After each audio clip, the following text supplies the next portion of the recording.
We're pitching the stock GM as a buy. Before we begin, could you tell us a little about yourself? Like, for example, how you got started in finance? I work in the auto industry, right? Company that makes cars. I actually started doing that kind of work, working with our products, developing products. And we, in addition to designing the car and building it, we also had to sort out the business side of it, right? How much would the cost be? What should the price to the consumer be? How are we going to, plan the business side of that project? Different people have different ways. Some people, I would say I'm more of an expert on cars than I am on finance, interestingly enough. But, you got to have both a little bit, right? Where does General Motors see itself in 5 years? So we've invested a lot because we think that in the future, increasingly, that's going to be a good strategy for us to grow the business.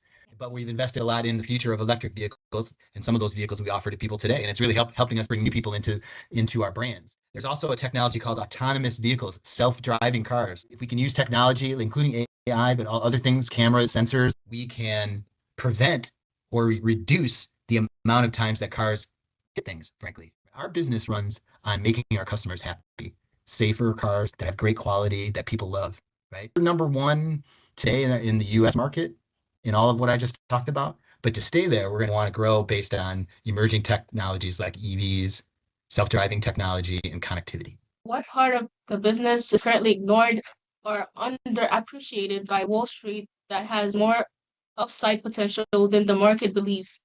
There's a belief that they call it cyclicality in our business, that there are good times and then there are not so good times.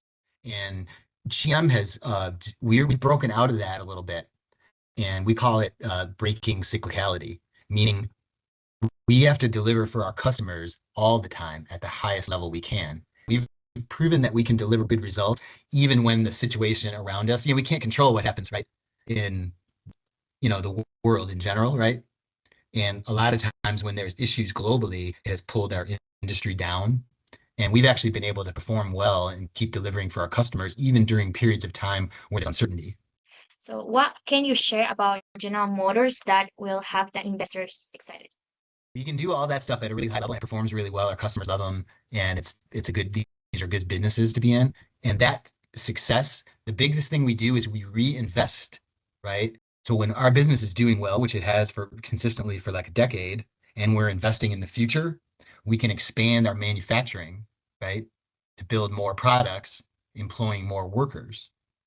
We have a core business that performs well, and that enables us to invest in exciting long-term future technologies. Whereas a lot of companies are either stuck in the short term, right, or they're only in the long term. We can do both.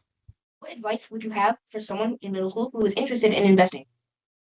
Be a good shopper, a good consumer of information, to make sure that you're reading things from good business sources. Like vetting the sources so that you're getting very reliable information, I think is really important. And if your company didn't exist tomorrow, what is the one thing your customers would miss the most?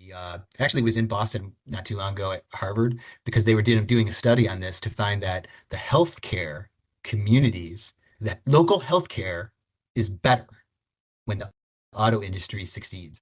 So I think that would be the thing that people miss, is that we have a really big impact on the local and national economy. Thank you very much for being here today. Thank you guys. Those were good questions. I appreciate it.